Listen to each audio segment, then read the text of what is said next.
하나님의 말씀은 다니엘 2장 14절에서 23절입니다. 다니엘 2장 14절. 그때 왕의 건의대장 아리옥이 바벨론 지혜자들을 죽이러 나가매 다니엘이 명철하고 슬기로운 말로 왕의 건의대장 아리옥에 물어 이르되 왕의 명령이 어찌 그리 급하냐 하니 아리옥이 그 일을 다니엘에게 알리매 다니엘이 들어가서 왕께 구하기를 시간을 주시면 왕에게 그 해석을 알려드리리이다 하니라. 이에 다니엘이 자기 집으로 돌아가서 그의 친구 하나냐와 미사엘과 아사랴에게 그 일을 알리고 하늘에 계신 하나님이 이 엄밀한 일에 대하여 불쌍히 여기사 다니엘과 그 친구들이 바벨론의 다른 지혜자들과 함께 죽임을 당하지 않게 하시기를 그들로 하여금 구하게 하니라. 이에 이 은밀한 것이 밤의 환상으로 다니엘에게 나타나 보이매 다니엘이 하늘에 계신 하나님을 찬송하니라. 다니엘이 말하여 이르되 영원부터 영원까지 하나님의 이름을 찬송할 것은 지혜와 능력이 그에게 있음이로다. 그는 때와 계절을 바꾸시며 왕들을 폐하시고 왕들을 세우시며 지혜자에게 지혜를 주시고 총명한 자에게 지식을 주시는도다. 그는 깊고 은밀한 일을 나타내시고 어두운 데 있는 것을 아시며 또 빛이 그와 함께 있도다. 나의 조상들의 하나님이여 주께서 이제 내게 지혜와 능력을 주시고 우리가 주께 구한 것을 내게 알게 하셨사오니 내가 주께 감사하고 주를 찬양하나이다. 곧 주께서 그 왕의 일을 내게 보이셨나이다 하니라. 하나님 아버지 은혜를 감사합니다. 다니엘을 통하여 우리에게 말씀하시고자 하는 뜻을 잘 깨닫게 하여 주옵소서. 예수님 이름으로 감사하며 기도드리옵나이다. 아멘.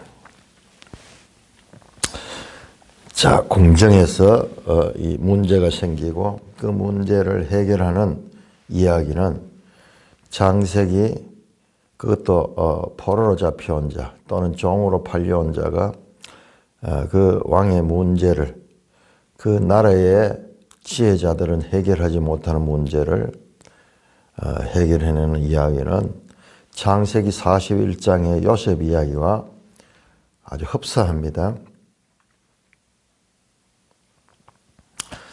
자, 그렇게 이 다니엘이 이제 건의대장 아리옥에게 14절에 보면은 명철하고 슬기로운 말로 다니엘이 바벨론에 있으면서 또는 페르시아에 있으면서까지 거기에서 높은 고위직에 있을 수 있었던 것은 바로 다니엘의 이와 같은 태도 때문에 그런 것 같아요.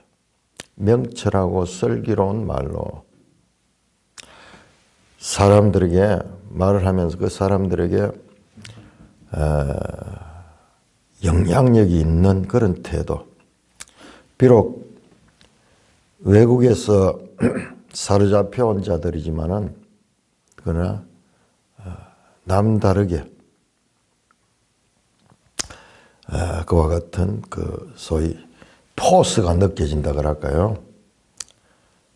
그러니까는 왕의 건의대장 아리옥에게 물었다. 건의대장이면 요즘 치면 비서실장이나 뭐 경호대장 같은 사람이에요. 경호대장. 그러니까 얼마나 실세고 힘 있는 자예요.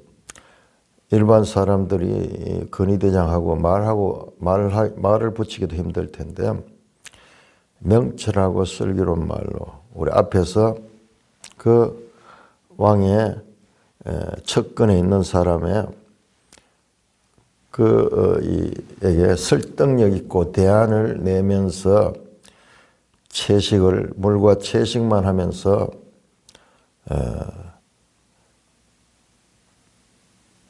다른 사람들보다 더 건강하게 있는 모습을 보이기 위해서 설득력 있게 말하니까는 그것이 받아들여졌어요. 이 정치인이 되려고 그러면은 너무 자기 감정에 사로잡혀서 안 되고 사태를 냉정하게 바라보면서 침착하게 명철하고 슬기로운 말로, 결국 정치는 말로 하는 거거든요. 말로. 아주 설득력 있게 말을 하는 사람들, 우리나라에도 보면은 그런 분들이 있죠. 우리가 지금 정치하는 사람들이 욕을 많이 하는데 우리도 그 자리에 가면 똑같아요. 그런데 그 가운데 보면은 아주 사태의 핵심을 잘 깨닫고 슬기롭고 명철하게 말하는 사람들이 있습니다. 자, 그래서 그 왕이 꾼 꿈의 해석을 이 다니엘이 왕에게 알려드리겠다고 전합니다. 그런 다음에 17절에 이에 다니엘이 왕에게 이렇게 제가 왕에게 그 꿈과 해석을 알려드리겠습니다 하고 난 다음에는 바로 집으로 돌아가서 친구 하나냐와 미사엘과 아사랴에게 이런 일이 있었다는 것을 알리고, 그 다음에 하늘에 계신 하나님이 이 엄밀한 일에 대하여, 자, 이 엄밀한 일, 라즈 하는 히브리어인데 이건 신비예요. 신비, 비밀, 비밀스러운 일, 비밀, 라즈, 영어로 미스테리, 알 수 없는 일에 대하여 불쌍히 여기사 다니엘과 그 친구들이 바벨론의 다른 지혜들과 함께 죽음을 당하지 않게 하기를 그들로 하여금 구하게 하니라. 친구들에게 기도를 부탁하는 거예요. 기도를 부탁해요. 주제를 놓고 하나님, 이 왕이 꾼 이 엄밀한 비밀스러운 그 꿈과 그 해석을 알려달라고 하나님께 기도를 하라. 그러면서 중보 기도를 부탁을 하고 있습니다.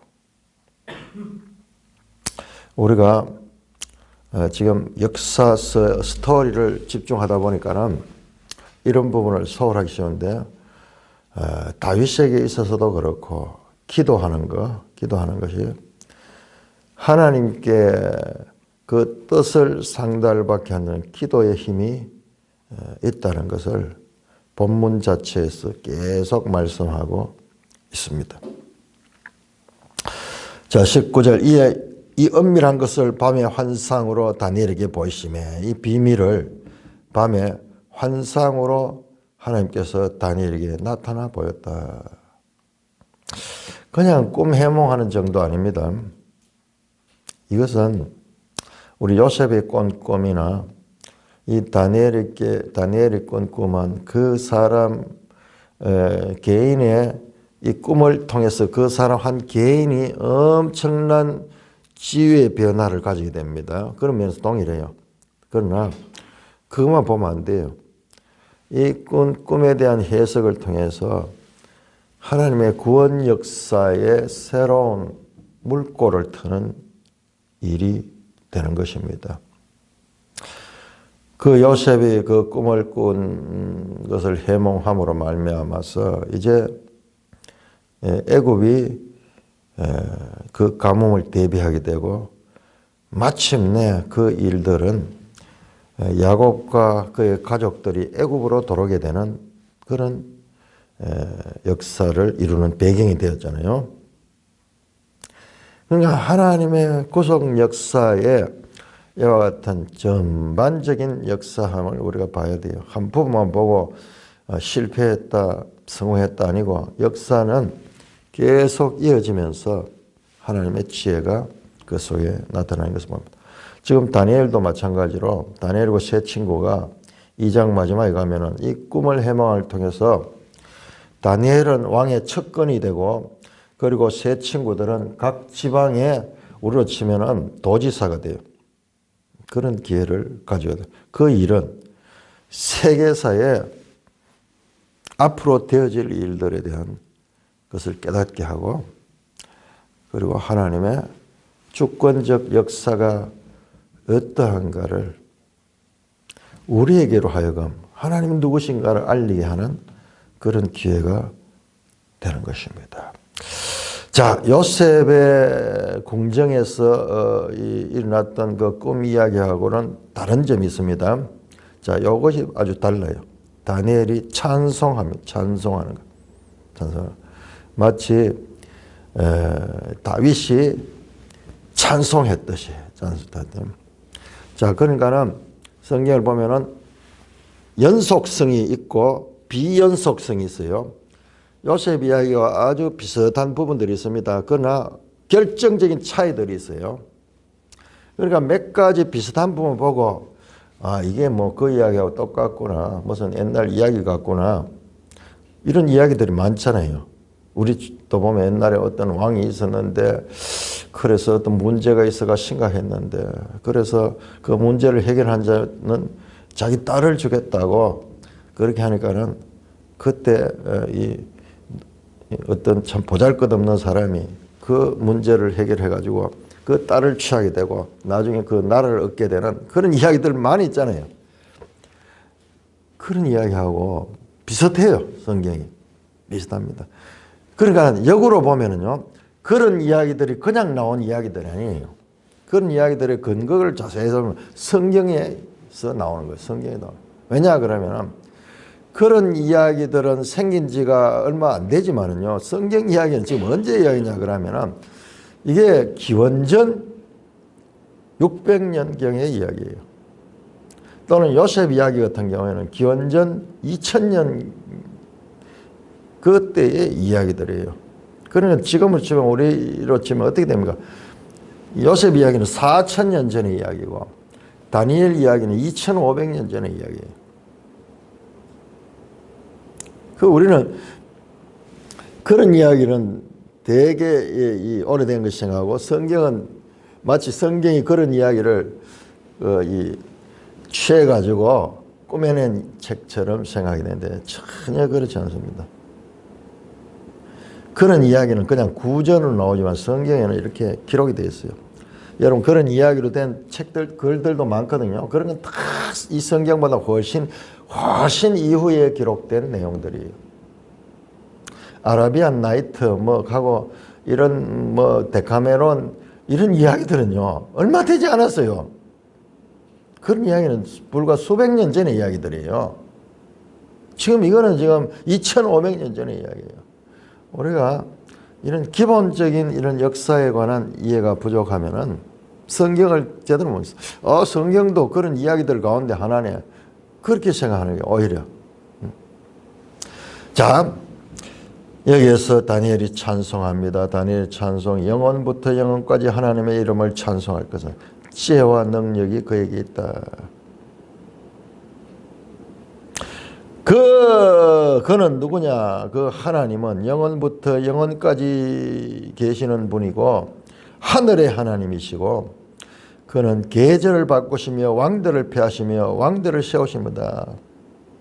이 역사를 주관하시는 분이다 말이에요. 왕들을 폐하고 왕들을 세운다. 지금 이 장에 뒤에 나오는 내용 보면 바벨론 왕이 이 꿈을 해석한 데 보면 그 세계 역사의 왕조가 바뀌는 세계 역사의 제국의 왕조가 바뀌는 그 꿈 이야기거든요. 다니엘이 그 이야기를 지금 알게 되는 거예요. 이 은밀한 밤에 환상 중에 다니엘이 나타났다.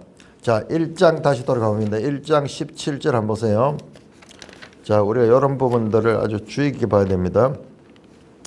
1장 17절 하나님이 내 소년에게 학문을 주시고 모든 서적을 깨닫게 하시며 지혜를 주셨다.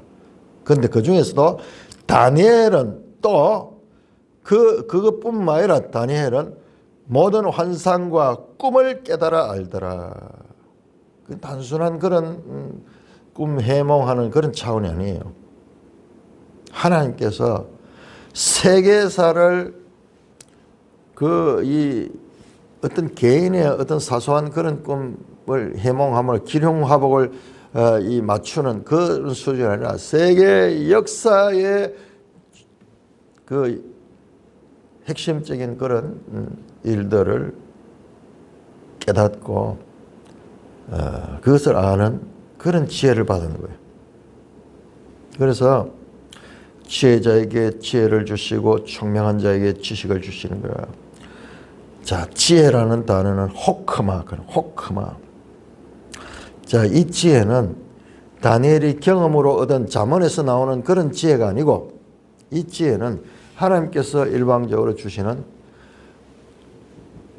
은밀한 일을 알게 하시는, 비밀을 하는 그런 깊고 은밀한 일을 나타내시고 어두운 데 있는 것을 아시며 빛이 그와 함께 있더라. 자, 우리 신명기 29장 29절에 감추어진 것은 하나님께 속한 것이고 나타난 것은 우리 그 사람들에게 속한 것이다. 지금 이거에 감추어진 것, 은밀한 것, 비밀스러운 것, 하나님께 속하여 있는 이것을 지금 다니엘이 알게 되는 거예요. 모세도 그 신명기 29장 쓰고 난 다음에 30장에서 그렇게 말합니다. 오직 마음의 할례를 행하면은 이걸 알 수 있다.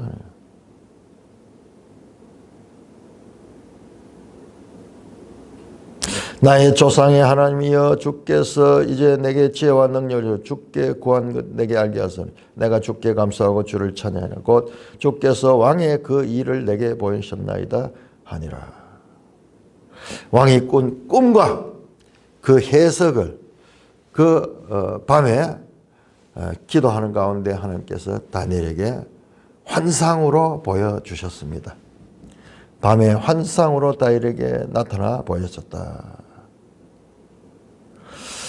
참 이방 나라에 포로로 잡혀와서 그 다윗의 후손들이 참 고생하는 줄만 알았는데, 포로로 잡혀가면 끝인 줄만 알았는데, 아니 그 포로로 잡혀간 곳에서 하나님이 더 가까이 하시며 이때까지 다른 사람들에게 준 적이 없는 그와 같은 지혜와 능력을 주셔서 하나님의 은밀한 일들, 하나님의 비밀을 깨닫는 지혜를 주셔서 이제 확실하게 그것을 알게 된 다니엘이 하나님께 찬송을 합니다.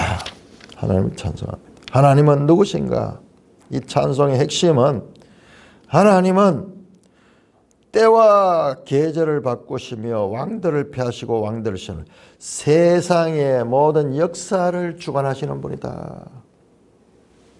이렇게 깨닫고 찬송하게 합니다. 자, 다니엘 2장 24절에서 30절, 24절에서 30절입니다.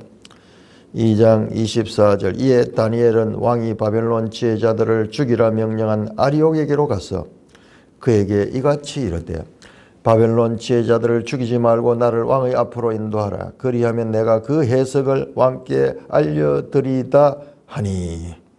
이에 아리옥이 다니엘을 데리고 급히 왕 앞에 들어가서 아뢰되 내가 사로잡혀 온 유다 자손 중에서 한 사람을 찾아내었나이다. 그가 그 해석을 왕께 알려드리리다 하니라. 왕이 대답하여 벨다사살이라 하는 이름한 다니엘에게 이르되 내가 꾼 꿈과 그 해석을 네가 능히 내게 알게 하겠느냐 하니. 다니엘이 왕 앞에 대답하여 이르되 왕이 물으신 바 은밀한 것은 지혜자나 술객이나 박수나 점쟁이가 능히 왕께 보일 수 없으되 오직 은밀한 것을 나타내시는 이는 하늘에 계신 하나님이시라. 그가 느부갓네살 왕에게 후일에 될 일을 알게 하셨나이다. 왕의 꿈 곧 왕이 침상에서 머릿속으로 받은 환상은 이러하니이다. 왕이 침상에서 장래일을 생각하실 때에 은밀한 것을 나타내시는 이가 장래일을 왕에게 알게 하셨사오며 내가 내게 이 은밀한 것을 나타내시면 나의 지혜가 모든 사람보다 낫기 때문이 아니라 오직 그 해석을 왕에게 알려서 왕의 마음으로 생각하던 것을 왕에게 알려주려 하심이니이다. 자, 이렇게 다니엘이 이제 그 꿈에 대한 환상을 하나님께로부터 받고 왕을 찾아갑니다. 그러니까는 그 아리옥이 유다 자손 중에 한 사람을 찾았습니다. 그가 왕이 지금 요구하는 그 꿈과 그 해석을 알려드릴 것입니다. 창세기 41장에 요셉 이야기가 똑같죠. 요셉이 이 감옥에 있었는데, 그런데 떡 맡은 관원장입니까? 이 사람이 요셉과 함께 있다가 풀려나가지고 그때 생각이 나가지고 왕에게 저 히브리 소년 하나가 있습니다. 지금 똑같죠? 그래서 왕을 만나게 되죠. 지금 이것도 다니엘이 이제 왕을 만나서 해석을 합니다. 26절 왕이 대답하여 벨다사스라 이름한 다니엘에게 이르되 내가 꾼 꿈과 해석을 네가 능히 내게 알게 하겠느냐. 내가 꾼 꿈과 그 해석. 자, 해석이라는 말이 나왔습니다. 해석.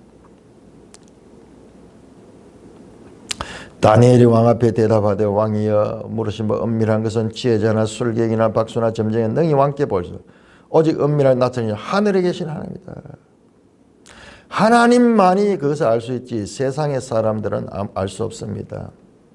세상에 바벨론이 아무리 지혜 있는 사람이고 술객이나 박수나 점쟁이가 알 수 없는 그것입니다. 자, 11절 한번 1장 11절 한번 1장 11절 2장 11절입니까? 2장 11절 2장 11절 자, 이 느부갓네살이 꿈을 꾸고 그 꿈에 대한 것을 해석해달라고 갈대아의 술객과 박수와 점장이와 이 술사들 다 불러 모았습니다. 11절에. 그런데 그들이 말합니다. 왕이 말하신 것은 어려우니다. 육체와 함께 살지 않은 신들 외에는 왕 앞에 그걸 보여줘. 왕은 꿈을 해석하라고 하는 거예요. 꿈을 보여주고 해석하라고 하는 것이 아니라 내 꿈이 어떤 내용이며 그 다음에 그 꿈에 대한 해석까지 하라. 그런 부탁을 한 사람은 아무도 없어요. 그거는 오직 신들만이 육체와 함께 살지 아니하는 신들 외에는 그것을 보일 자가 없습니다. 그런데 바로 그 신이 누구냐? 바로 다니엘에게 말씀하신 그 하나님이라는 것을 지금 말씀하는 거예요. 다니엘이.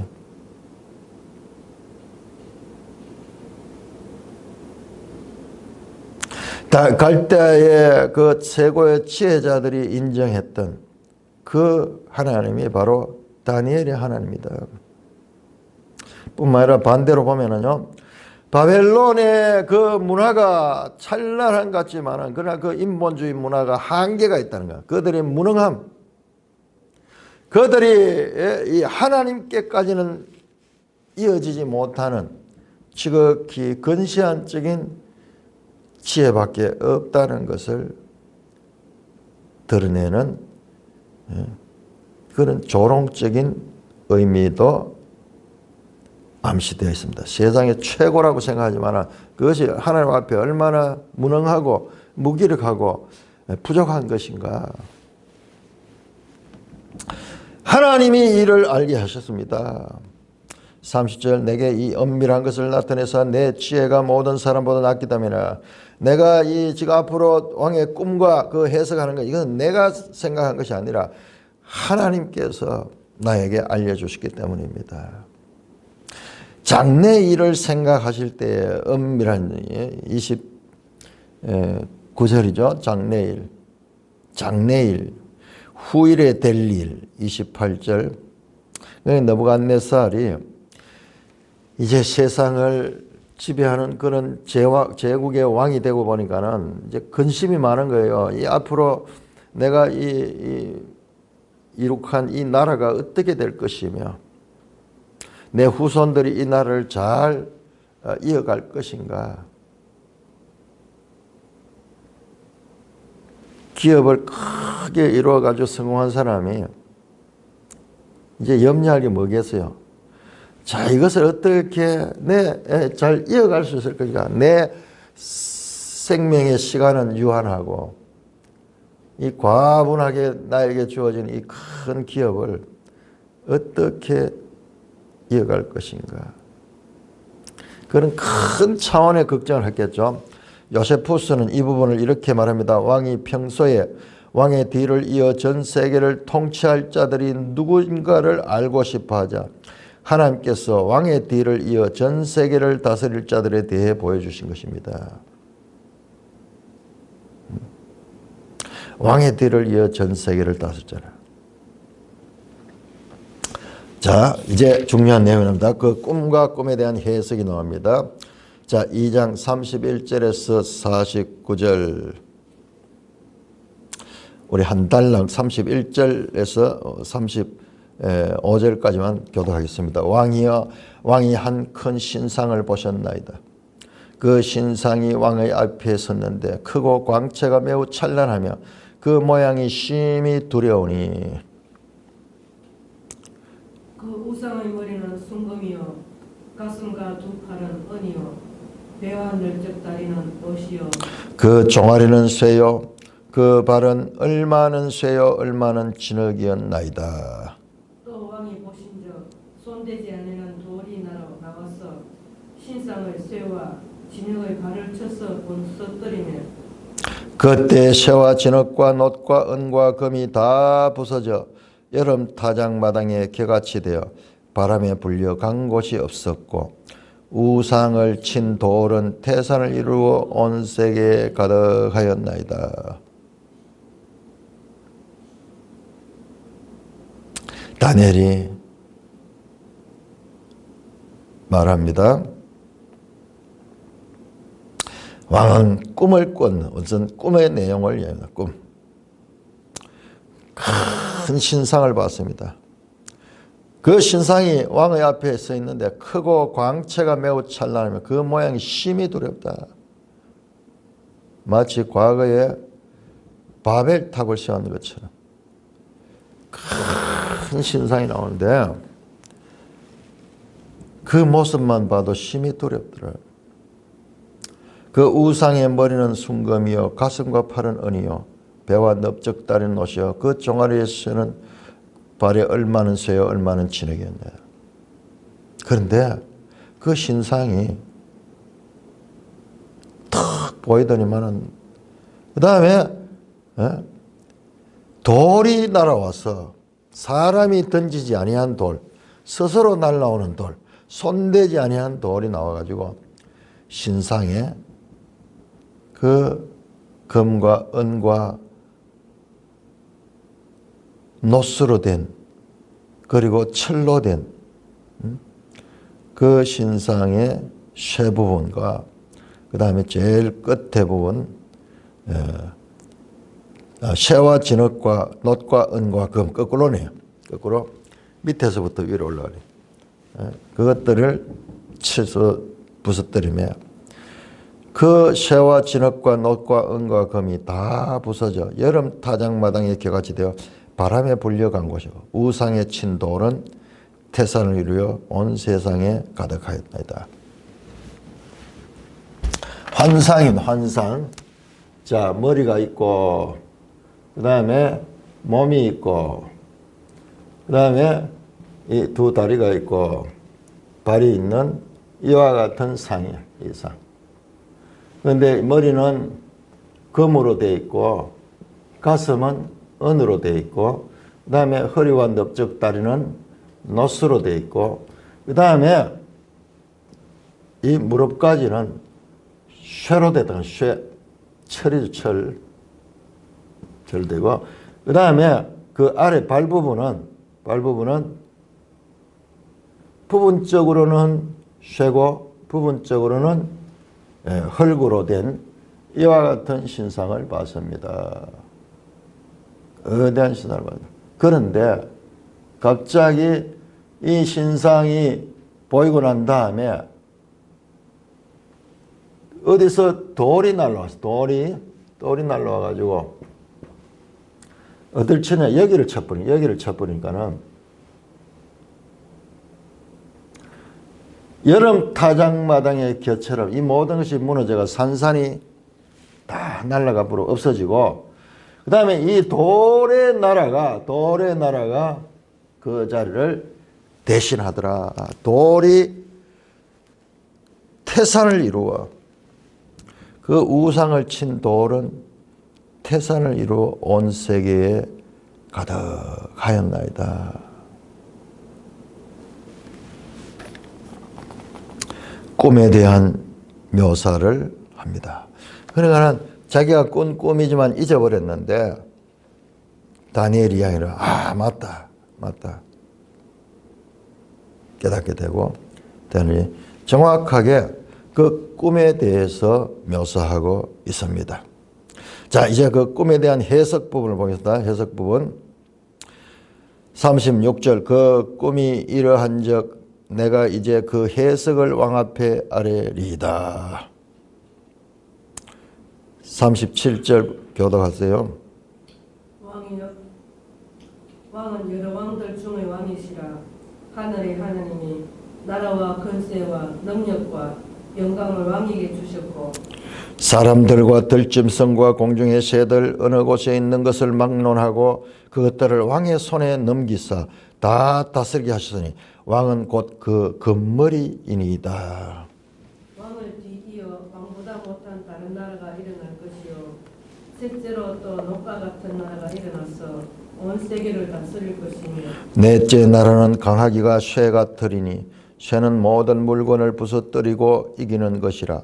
쇠가 모든 것을 부수는 것 같이 그 나라가 문나라를 부서뜨리고 찔 것이며, 왕께서 그 발과 발가락에 얼마나 토기장이의 진액이요 얼마나 쇠인 것을 보셨은즉 그 나라가 나누일 것이며, 왕께서 쇠와 진흙이 섞인 것을 보셨은즉 그 나라가 쇠 같은 든든함이 있을 것이나, 그 발가락이 얼마는 쇠요 얼마는 진흙인즉 그 나라가 얼마는 든든하고 얼마는 부서질 만할 것이며, 왕께서 쇠와 진흙이 섞인 것을 보셨은즉 그들이 다른 민족과 서로 섞일 것이나 그들이 피차에 합하지 아니함이 쇠와 진흙이 합하지 않은 바 같으리이다. 이 여러 왕들의 시대에 하늘의 하나님이 한 나라를 세우리니 이것은 영원히 망하지도 아니할 것이요 그 국권이 다른 백성으로 돌아가지도 아니할 것이요 도리어 이 모든 나라를 쳐서 멸망시키고 영원히 설 것이라. 손대지 않은 돌이 산에서 나와서 쇠와 녹과 진흙과 은과 금을 부서뜨린 것을 왕께서 보신 것은 크신 하나님이 장래일을 왕께 알게 하신 것이라. 이 꿈은 참되고 이 해석은 확실하다 하니. 자, 이렇게 꿈에 대한 묘사를 했습니다. 그 다음에 꿈에 대한 해석을 합니다. 자, 왕은 이 금머리에 해당됩니다. 머리가, 교회의 머리는 그리스도죠. 그런데 이 세상 나라의 머리는 바벨론이에요. 바벨론. 사상이 연결되어 있습니다. 그 다음에 두 번째 나라는 언으로 되어 있는데 왕보다 못한 나라가 그렇게 세워질 것이다. 그렇게 말합니다. 왕의 뒤를 이어 39절에 보면 왕보다 못한 다른 나라가 일어날 것이요. 세 번째 녹 같은 나라가 있는데 이 나라는 온 세계를 가리킨다. 보통 이 신상을 해석을 하는데 이렇게 해석을 해요. 금, 은, 동이잖아요. 금, 은, 동, 철. 그러니까 가치가 높잖아요. 가치가 높고 그래서 오늘날도 금메달, 은메달, 동메달 순서가 있잖아요. 보통 그렇게 해석을 많이 하는 경우가 있어요. 그런데 그런 해석은 여기에 맞지 않아요. 맞지 않습니다.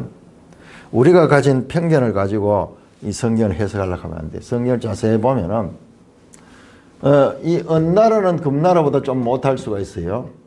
그렇지만은 이 세 번째 나라는 온 세계를 다스린다고 되어 있어요. 셋째 나라는 녹 같은 나라는 온 세계를 다 넷째 나라는 강하기가 쇠 같으니 모든 물건을 부서뜨린다. 그런데 강도로 보면 오히려 반대가 될 수도 있어요. 강도로 보면 금이 제일 약하잖아요. 금이 무르고 약하잖아요. 그러니까 일방적으로 그리고 강도로 가지고 점점 이 나라가 강해지는 뭐 그런 식으로도 보기도 하는데 그렇게 해석하는 데 있어 가지고 그 기준들이 주관적인 그런 기준이 됩니다. 이 나라는 그러니까 금은동 뭐 이 순서 점점 더 약한 나라가 된다 그렇게 해석하는 것은 맞지 않습니다. 자, 쇠 나라는 강합니다. 그러니 쇠가 이 철기 시대가 되면서 이 철기를 가진 민족들이 세계를 지배했어요. 아시리아가 이 철기 문명의 선구자였어요. 그러니까는 그 무기를 가지고 싸우니까는 상대가 안 되는 거예요. 그 다음에 그 41절 왕께서 발과 발가락에 얼마는 토기장의 진흙이 얼마는 쇠로 된 것을 볼 게다. 자, 여기에 끝이 중요한데요. 자, 이렇게 돼 있는 이것은 뭐냐면 쇠와 이 단단한 쇠와 진흙이 섞여서 진흙. 자, 우리는 이걸 생각하기를 그냥 진흙이 말라가지고 있는 진흙도 말라가지고 불에 구우면은 좀 단단해집니다. 테라코타인데요. 근데 그 상태가 아니에요. 현재 질퍽질퍽한 흙이에요. 질퍽질퍽. 그러니까 이 쇠의 딱딱함과 이 흙의 이 유동성이고 그리고 이 부드러운 이 두 개는 결합할 수가 없는 거예요. 합할 수가 없는 거예요. 이것은 이제 나라가 나누어지는 것이고 쇠 나라와 진흙의 나라가 막 서로 나누어지는 것이고 그 다음에 쇠와 진흙이 섞인 걸 보면 그 나라가 쇠같이 든든함이 있으나 그 발가락에 얼마는 쇠요 얼마는 진흙인즉 그 나라가 얼마는 든든하고 얼마는 부서질 만했어. 그 다음에 43절 왕께서 쇠와 진흙이 섞인 것을 보셨냐. 그들이 다른 민족과 서로 섞일 것이나 그들이 피차에 합하지 아니함이 쇠와 진흙이 합하지 아니함. 여기서 합한다는 것은 서로 결혼한다는 거예요. 결혼. 그런데 이 결혼하고 싶어서 그렇게 해서 뭔가 해보려고 하지만 이 두 개의 속성이 너무 다른 거예요. 합할 수가 없는 거예요. 이 두 개의 소재는 쇠와 진흙입니다. 이게 지금 굳어있는 흙도 아니에요. 이 둘이는 합할 수 없어. 쇠와 진흙이 합하지 않습니다.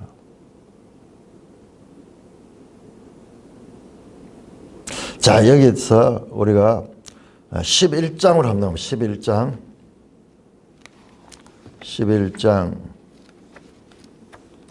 우리 이걸 가지고 많이 이야기했죠. 유럽 연합을 가리킨다. 발가락 10개고 그러니까 막 이게 유럽이 하나로 이제 합치려고 하지만 서로 합치지 않고 있다. 그러면서 유럽 연합이 우리 청년 때만 해도 유럽 연합이 생기기 전이잖아요. 그러니까 저걸 오늘날 유럽 연합으로 그렇게 많이 해석을 했는데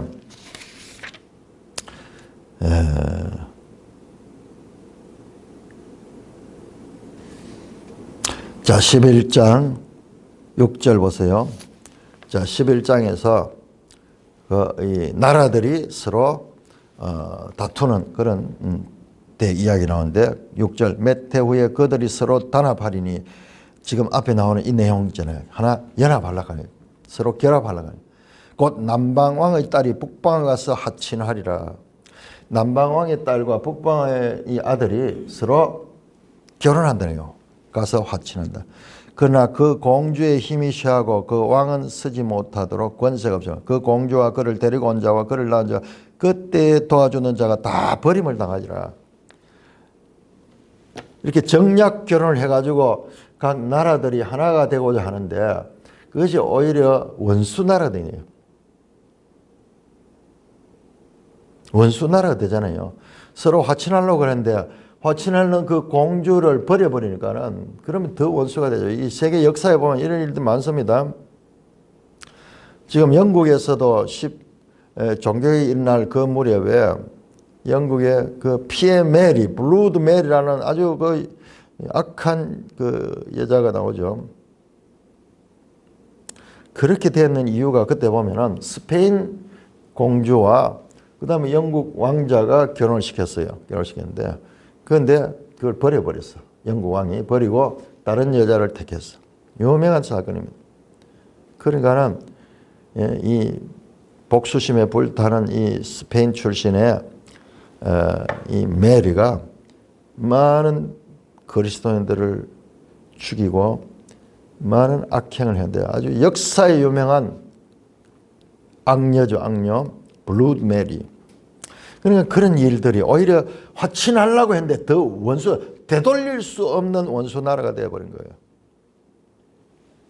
17절도 그가 결심을 하고 전국의 힘을 다하여 이르렀다가 그와 화친할 것이요 또 여자의 딸을 그에게 주어 그의 나라로 망하게 하려 할 것이나 이루지 못하리니 그에게 무익하리라. 이와 같이 혼인을 통해서 뭔가 하나를 만들고자 하는 그런 시도가 있었지만은 그것이 무의로 돌아간다. 지금 이 이야기잖아요.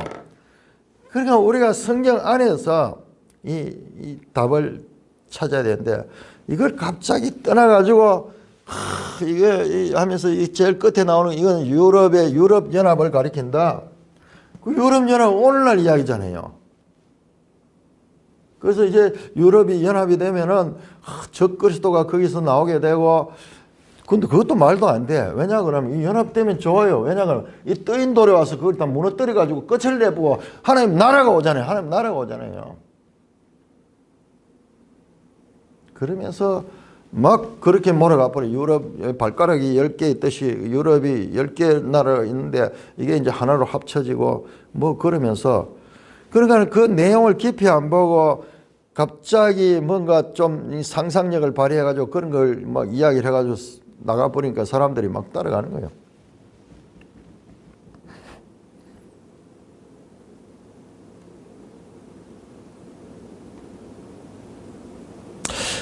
(44절) 이 여러 왕들의 시대, 이것이 이제 여러 왕들의 시대, 왕들의 시대야.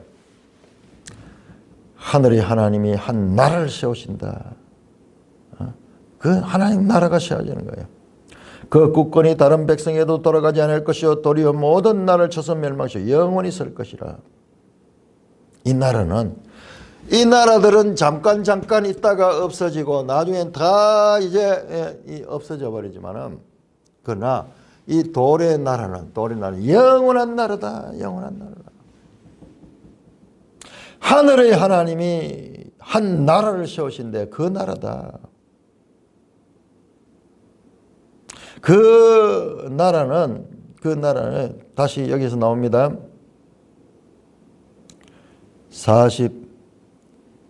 45절에 손대지 아니한 돌. 손대지 아니한 돌. 손대지 아니한 돌. 무슨 손이냐? 사람의 손으로 말미암지 않은 것. 자, 이 나라는 출발이 반대로 이 나라는 사람의 나라고 사람의 나라들이고 이 나라는 사람의 나라가 아니에요. 이 나라는 하나님 나라예요. 하나님 나라. 이걸 지금 명확하게 구별하고 있잖아요.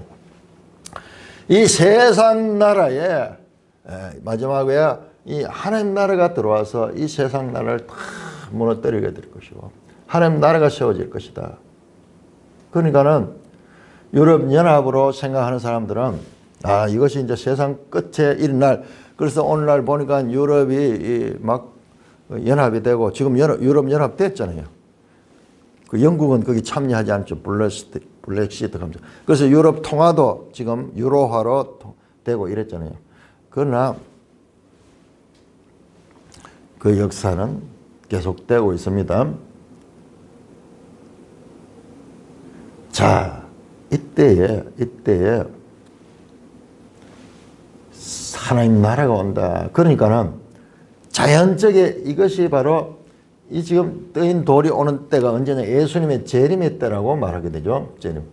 논리가 그렇게 가잖아요. 역사 바벨론에서 좀 해서 로마에서 쭉 이어져 지금 오늘날 유럽은 로마 나라의 연속이다. 그래서 유럽 연합이 이루어지고 이때 이제 종말이 오니까는 예수님의 재림의 때다. 이렇게 해석을 해버린 거예요. 그래서 이 본문을 이 예수님의 재림을 가리킨다. 그렇게 이야기를 하는데 여러분 지금 다니엘서는 BC 6세기예요. 6세기. 재림은 우리들한테는 이 재림이 이제 남아있지. 우리들한테 관심은 재림이지만은 이 다니엘이 기록된 그 시대를 생각해야죠. 이 하나님이 이 말씀을 기록할 때 이때는 예수님이 아직 초림도 안 했어요. 초림도 안 했을 때 재림이 말이 돼요? 지극히 우리 입장에서 현대를 살아가는 예수님 초림 후 2000년 후를 살아가는 우리 입장에서 이걸 해석해 버린 거예요. 그러니까 완전히 빗나가 버리고 대표적인 것이 이게 안식일교예요. 안식일교. 다른 교회는 여기에 대한 해석도 잘 안 하고 있으니까는 이것이 하나의 정설처럼 되어 있고 그렇게 되어 있는데 자, 이 다니엘 2장은요 7장과 짝을 이룹니다. 아까 봤죠? 11장에도 그 내용들이 나오잖아요. 성경 안에서 다니엘서 안에서 이 내용들을 바르게 이해를 해야지 하나님의 뜻을 바르게 알 수 있지. 지금 초미의 관심은 구속사의 초미의 관심은 구약을 통해 가지고 하나님께서 해오시는 구속사의 초미의 관심은 뭐예요? 사무엘하 다윗을 통해서도 예루살렘 성전 세우고 그 다음에 다윗 언약이 뭡니까? 다윗의 후손 가운데 영원한 나라가 올 것이다. 영원한 왕위를 가지는 나라. 쇠하지도 아니야. 영원한 왕위를 가진 나라. 이건 뭐예요? 그 모든 구약의 흐름은 지금 초림을 맞추고 있는 초림을. 지금 다니엘서도 마찬가지로 다니엘 9장에 가면 71에 나오는데 그것이 메시아가 올 때를 가리키고 있어요. 전부 다 모든 구약은 예수님의 초림을 가리키고 있어요. 재림이 있는데 지금 이것이 교회 시대야. 아니 이와 같은 구속사의 점진적인 발전을 가리키는 이 성경에서 갑자기 비약해가지고 초림하지도 않은 예수님이 재림하는 것으로 그렇게 해석하는 것이 얼마나 기본이 잘못됐는가. 오늘날 우리의 관심이지. 그래서 유럽연합이라 그러면서 또 이야기 들으면 그럴듯해요. 유럽이 여러 번 연합하려고 그랬는데 그게 잘 되지 않았어요. 그런데 이게 1990년대 와가지고 우리 늘 유럽연합이 하면 적그리스도가 오고 뭐 그런 이야기를 했는데 이미 다 왔어요.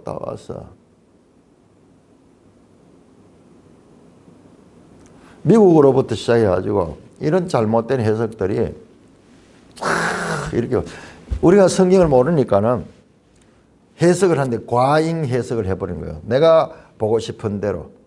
그러니까 얼마나 긴장이 돼요. 이야, 유럽이 오늘날 되어가는 일을 자세히 보자 이러면서 막 이런 식으로 가면서 종말론적인 그런 것으로 흘러가면 잘못된 종말론적인 것으로 갑니다. 자, 그러면은 이 산에서 나와 이 돌이 이 모든 것을 부서뜨리고 근데 그 나라는 영원한 나라다. 자, 그러면 이게 뭐냐? 세상 나라가 다 없어지고 하나님 나라가 왔다. 자, 이것은요. 이 초림 재림을 다 포함하는 메시아의 사역이었어요. 일단은 먼저 초림입니다. 초림 때 세상 나라가 그대로 다 있었는데 자, 이 초림 때 하나님 나라가 세워진 하나님 나라. 회개하라, 하나님 나라가 왔다. 회개하라, 하나님 나라가 왔다 그래요. 하나님 나라가 가까웠다. 이거 하나님 나라가 왔다. at hand, 여기 와 있다. 여기 와 있다. 그래서 성경에서 복음서에 이 마가복음 처음에 세례 요한이 선포한 게 회개하라, 하나님 나라가 가까웠다. 예수님도 하나님 나라가 왔다. 이 귀신들이 쫓아나는 거 봐라. 하나님 나라가 지금 너희 가운데 있느니라. 하나님 나라가 왔다. 예수 운동은 하나님 나라 운동이야. 하나님 나라 운동. 마태복음에 나오는 천국이라는 말은 그 다음에 하나님 나라 말 같은 거예요. 같은 거. 바로 구약시대에 이처럼 선지자들이 예언해오던 그 나라가 지금 왔다는 그 메시지가 바로 복음서로 연결이 되는 것입니다.